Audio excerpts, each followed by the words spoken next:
Hello, it's Andrew Eborn here again with another edition of the Andrew Eborn Show, and very, very welcome to, and thank you so much for everybody's writing in with their recipes and suggestions. It is so good to hear from you. Love seeing those pictures. We'll share some of those on a later episode. But I'm delighted to welcome back Chris Dodd. How are you, Chris? Fabulous. Very well indeed. Fabulous. I'll tell you what, these adjectives get more and more excitable as we go through the series, which is what I love. You start as, well, I'm not too bad, but now you come to mention, now I'm fabulous. It's a sort of John Barryman sort of way. I love it. It's got to be good. We can see the light at the end of the tunnel because I'm back out at work from tomorrow. Oh, it's from tomorrow. Well, as long as the light at the end of the tunnel is not the train coming towards you, I think that's what they say. We'll see how it goes because we don't know how busy it's going to be. It could be re-furloughed if it goes really badly. Well, I've been wandering around. I don't know. We've done a lot of these live shows. I've just wandered around some of the hearts, because I live in the heart of London, and these massive stores which would normally be crowded, heaving with people. And in spite of putting all the necessary steps in place, and in spite of reopening and getting all the staff there, most of these places are still empty. So I think people are very, very cautious. I even went to the zoo a few times, and I was about the only person there. Quite extraordinary. Yeah, it's mad, isn't it? I think, although we are fully booked on Saturday, 4th of July, fully booked for afternoon tea, for lunch. I'm not sure about dinner yet, but I mean, we're only open short period for the foreseeable future from 12 till 8. So no late nights, just lunch and that's it. Maybe then some afternoon tea. But we've restricted the number of tables. We've restricted the number of bookings and also rearranged the restaurant so that nobody's anywhere near each other. I mean, but I also don't know how. I've not been back yet, so I haven't seen it in firsthand. But I don't know. The tables aren't that big. They're probably 90 centimeters square. So that's not quite 2 meters. It's nowhere near 2 meters. So how are you going to keep that distance when you're looking at somebody across dinner, unless you have to sort of sit side by side and talk that way, so there's no breathing on each other. It's bizarre how it's going to work, but it's going to be interesting. But we'll go on that journey with you. You have to sneak us in, and we'll have a little chat even before and just see what the sort of setup is. That'd be really interesting. But one of the things that everybody loves is your creme brulee, and I think you're going to talk us through that today. Tell us what we need. You need cream, double cream, that is, and because double cream is more accessible, more widely accessible in the shops. Whipping cream isn't always there. We've said about this before in previous episodes. The double cream is a higher fat content and whipping cream slightly lower. So it gives a smoother whip up the whipping cream. It's not so sort of heavy to eat. So I've gone with double cream, and I've just changed the recipe slightly so that it's not so heavy for us. So you'll need for this recipe, we're making just 1 bowl's worth. So you can multiply this for however many bowls you want to make. Or if you want to make 1 big dish. I'll tell you a bit about the history about creme brulee in just a moment, but let's start with the custard first. You need double cream, 130 grams. And so it's just a bit less than one of the small pots you buy in the supermarket. And then we're going to make a pistachio creme brulee because I just love pistachios, my favorite nut, along with hazelnuts, but pistachio, and I mean, classically it's vanilla. It's vanilla custard, and it's a baked custard. That's what it is. So it's the same as making a crème anglaise, which is a normal custard, but like a pouring custard. But this is, instead of cooking it on the stove top like you would for a normal custard, you bake this slowly in an oven, at a very low temperature, in a bath of water. We call bain marie. I don't know who Marie was, but she liked having a lukewarm bath. But we have here pistachio paste. And I bought this from a shop called Grom. It's an Italian company. They make ice cream. They have a shop just on Piccadilly, and it's delicious. But this is a paste just made from sugar and pistachios, and a little bit of cocoa butter, and it's blitzed up, and it's absolutely delicious. It's sweetened, yeah, it's sweetened. But I'll just stir it. So with paste like this, you always get a film of oil on it if there's no stabilizers, so the oil comes to the top. But how's the light? On my screen I look a bit dark. Am I The light's You okay did say now. you've been on holiday, but that's okay. I think this is fine. I promise I haven't. I've not been allowed to go anywhere. We know what you're up to. We know where you sneak off to. That there, Chris Dodd's. Yeah, no, Um, I can see that. That looks divine.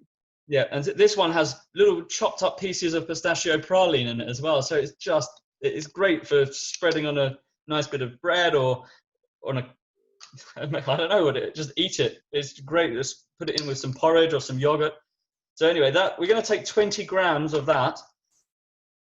And although if you can't get this one, you get sort of purer and unsweetened olive oil pastes from different baking shops. You can, so if yours isn't unsweetened, you can just add some extra sugar to the recipe than what we're going to add today. So this will be 20 grams. And there we go. And so I've reduced the amount of cream because we're putting in pistachio paste, which has a lot of fat in it, or the sunflower oil. So if you have more cream, there's going to be too much fat in there, and it just won't be too nice, and it'll split in the oven before it's cooked.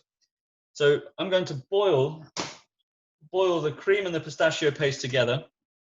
And in the meantime, I'm going to separate some eggs. So that's the cream and the pistachio paste on there. You can get some pistachio paste that are really green, but they're too green. Pistachios aren't really that color once they're blended up. So I'd say they've got some coloring in it. So avoid the ones. We go for the pistachio pastes that look more brown. So we're going to separate 2 eggs. We're going to use 2 egg yolks. I'm going to take the whites into one bowl. Am I on the screen? No, I'm off screen. So we want to see how you separate those eggs. We've looked at that beforehand, but I'll do it with the second one. It's quite a skill, isn't it? Let's have a look at that again. Do it with the next one. Well, some people separate it through. They sort of crack the egg and let it sit in their hand and let the white drip through. Now, however much you wash your hand and however clean they are, sanitized, it's still skin, isn't it? You want to touch food as little as possible. So I use the egg shell. This is almost boiled, which is, the pistachio smells great. So I'll leave that to sit there. But separating the eggs, you lightly tap it so it just cracks the shell, and you carefully break it open over a bowl and let the white drip out there. And you don't want to break the yolk on the edge of the shell, especially if you're going to use your whites for a meringue or egg white omelette. You just you transfer it between the 2 sides of the shell and let any excess white drip through like that until you just end up with.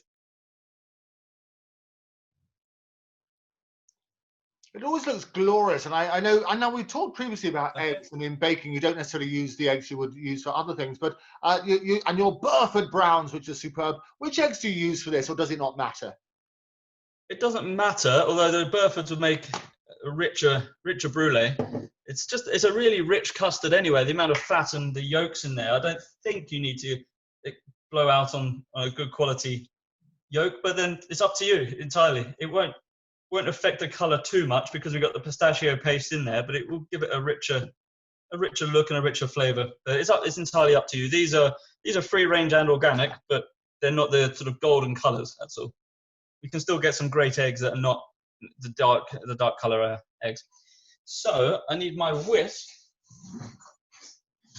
I need my mini whisk here, and I'm going to add some sugar to these eggs here. So what we're going to do is what we call blanching. We spoke about it before when we made a mousse. You break down these lovely yolks like that, just a little bit, and we're going to add some sugar. And the sugar is going to start to cook the yolks a little bit. And you want to just whisk it for like 30 seconds to a minute, just to dissolve that sugar. And that's going to prepare the yolks for the addition of the hot liquid onto it. So this is breaking down nicely. Yeah. So you want to do this just before you're going to add the cream, because if you leave that to sit, you'll end up with little flecks of orange, and that's the egg yolk being cooked by the sugar. If you leave it for a couple of hours or something, the egg yolk will be cooked by the sugar, and then those little flecks of orange cooked yolk won't disappear. They won't mix into the custard, and you'll end up with these sort of grains that aren't very nice in your pudding. So that's mixed enough, you know, it's just broken down. And there's not too much sugar. So that was 2 yolks and 25 grams of caster sugar. You can use golden caster sugar if you can get it. And organic, fair trade. It's just, I mean, like we've spoken about before, the best quality ingredients you can possibly find. Because unless you, I mean, you're not on a hotel or restaurant budget here. You're cooking for yourself, I'm imagining. So, or your friends. So you want to give them the best possible dish. So go for the best possible ingredients and the healthiest ones. So, I'm preparing it at home. Actually, you're saving a fortune on what it would normally cost in a restaurant. And you're right, always the best ingredient shows, quality shows. That's what we have here on Octopus TV, and quality shows in cooking as well. Exactly, yeah. And this, my creme brulee in the restaurant, I think costs £7 or £8, and that's, you know, that's because it's from a restaurant, and we have to include the chef's salary, the electric, the rent, as well as the ingredients. So everything's included there. Whereas unless you're paying yourself to cook for your friends, then it's not really a factor you need to worry about. So it's a lot cheaper to make it at home. So we're going to pour. I boiled this pistachio paste and the cream. Now, just before I pour it on top of the custard here, on top of the yolks, to make the custard, this is the stage where you boil in vanilla or a spice, or you'd add any flavoring to this part, because the heat will draw out that flavor. If it's something like a spice that you eventually remove, I would leave this to marinate for at least 15 minutes. So that you put a couple of cloves in there, or star anise, or cinnamon, or whatever you want to use, or vanilla, and let it marinate, and then pour it through a sieve so that it takes out all the extra pieces that you don't want. And you're going to pour that over the top of your yolks like that. Okay. So those yolks are not cooked, but sort of prepared, blanched, like I call it, like when you boil broccoli and then refresh it. That's preparing it for recooking, and it keeps the color as well, the blanching the broccoli. But this is not broccoli, this is pistachio creme brulee.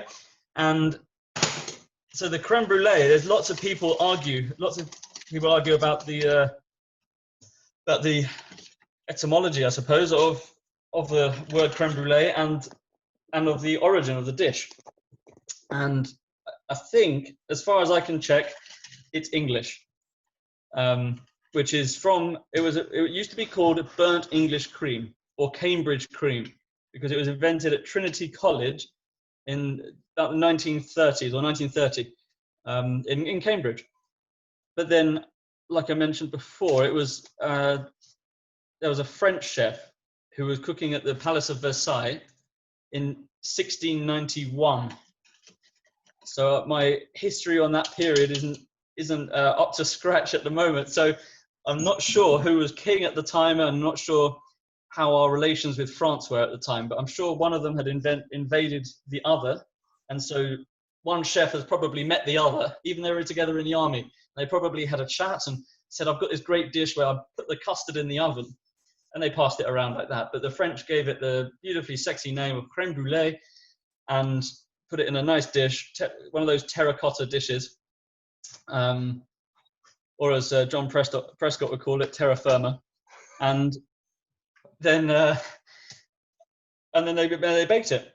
So the book, I've got it written down here. The chef was Francois Massiolot, and he was the chef at Versailles Palace. And he wrote a book called Le Cuisinier Royal et Bourgeois, the royal cookbook and the cookbook of the bourgeois families. And so that the French claim it. It's more famously known as creme brulee, but the earliest trace is from the 1630s in Cambridge in England. And the Catalans in the north of Spain, they claim it. They have crema catalana, which the earliest source of that, it may have been around before, but the earliest written source was 18th century. So it's a bit later on. But the largest ever creme brulee was 725.72 kilos. Ah, and what a meal that was. I barely managed to finish that last mouthful, but I did manage it in the end. It was a joy. It's a shame you didn't share it with anybody. Exactly. There'll be no sharing going on. I love the idea that everybody's claiming this dish as their own. So we have the French, we have the Spanish, and we have the British or the English, or both. English, because we're claiming for the whole of the wonderful United Kingdom, because that's what you want in this day and age of unity. So the whole of the UK, fantastic. So we will get to the bottom of this. I mean, you were asking earlier about Bain de Marie, Marie's bath, and she was known as Mary the Jewess, and she was actually, and it goes all the way back to many, many years ago, where she was also what was called a prophetess.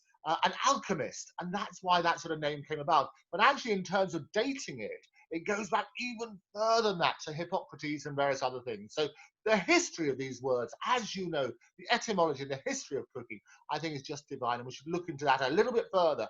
And we will make sure we get to the bottom of this. I'll bring on some historians when we taste our creme brulee, but I reckon we'll claim it. In these wonderful times, uniting times, it will be a United Kingdom dish, but we'll give a little bit to the French and a little bit to the Spanish as well, because we love them as well. Is that cool? That's great. Let's share it around. It's good enough to be shared. So, apart from your one, which would definitely not be shared, would it? So, that's all the facts I have about brulee.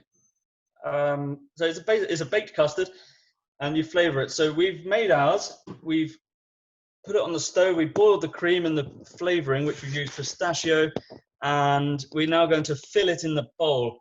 So this is the smallest bowl I've got, or the closest thing to something I would serve in the restaurant. Although classically in France, they have it in a very thin terracotta dish and quite wide. So it cooks for a lesser time because it's thinner. Whereas in England, we tend to do it in a deeper bowl. So this is the custard. It's sort of a grayish, a brownish green color because of the pistachio, but the vanilla would be a nice sort of yellowish golden custard and have black flecks of vanilla through it. So for this bowl, I'm going to give it, I think, 100 grams for this. 120 grams. Go on, I'm generous. 120 grams for this bowl. And you'll notice there are some bubbles. There are some bubbles on the top of the surface of that bowl there, and that's just from where you've been stirring it and where you've poured it in. The air's got in there. So you want to remove those, because when it's cooked, we're going to glaze it with some sugar. The sugar will fall into those pockets, and you'll get pockets of sugar, and they will burn rather than caramelizing. So what you want to do is get a blowtorch. You'll need this for the top of the brulee anyway. Get a little cook's blowtorch. They're not expensive. And you just fill them with some gas. Light it and just lick it with the flame on the top of the surface of the brulee. And that's ready to go in the oven. So the bubbles are no longer there. And we're going to, the oven, it will be about 120 to 130 Celsius.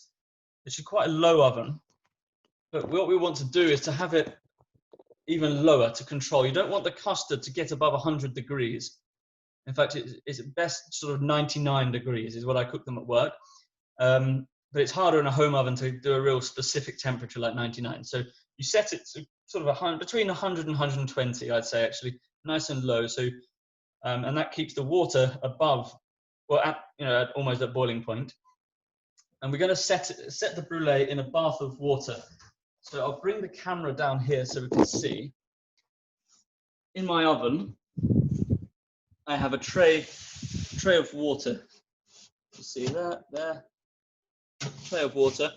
And that, we're going to place the brulee in there. So I'm just going to put the camera down here so I do it properly. And I put the tray in the oven first, then fill it up with water. If you do it the other way around, you risk spilling boiling water over you. So use hot water in the bath. Boil the kettle, put it in a tray, and then put the dish in to that. And you slide it back in the oven carefully. You don't want any of that water into the brulee dish. It'll affect the custard. and how long it takes to cook. And that, at about 100 grams, it's going to depend on the size of your bowl and how much you put in the bowl. But I would say that will take about half an hour to 40 minutes at that temperature. You could go up to 130 with that in that situation with the water. It will keep it under control. So you want that water to go up almost sort of to the level of the custard, really, to 3/4 of the way up the bowl, and then that will keep it under control. And you don't want the custard to boil in the oven, otherwise it will split and scramble, and it will be horrible. And that's when you overcook a custard, that's when it tastes eggy. It's not necessarily you put too much egg inside; it's overcooked, and then that doesn't taste particularly nice. You lose all the flavour, and you end up with scrambled eggs, baked scrambled eggs, which is a different dish entirely. Lovely for breakfast, but maybe not so much for a dessert. So, although it could be, I don't know. Could someone serve scrambled eggs for dessert? I think we should. What I love is challenging expectations, question everything. And I think what Heston used to do is just assume that certain things, people say, never do this. But actually, if you try it, I reckon we could come up with something rather special. I think so, because he did scrambled eggs with bacon, ice cream. At the Fat Duck.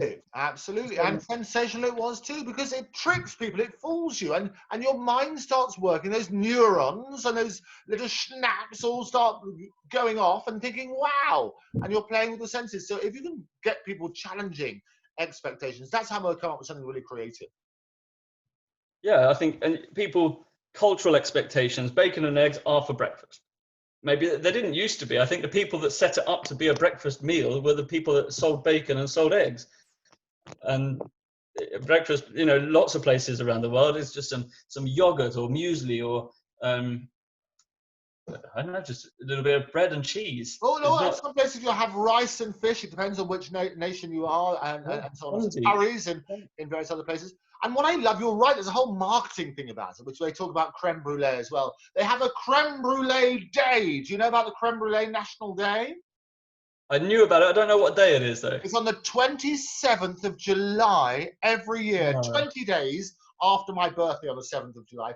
27th of July every year, they have a national creme brulee day where they celebrate the first time they ever have a recorded record of the first creme brulee, which, as you say, dates back to 1630, 4:30, at Trinity College, when they burnt the sugar on top. They burnt the crest of Trinity College onto it. That was the earliest one. And this is going to be our mission. We're going to claim it back to the UK, because I love that. But the 27th of July, every year, we have a national creme brulee day, and the object this year is we're all going to be able to prepare one with this fantastic recipe we've got.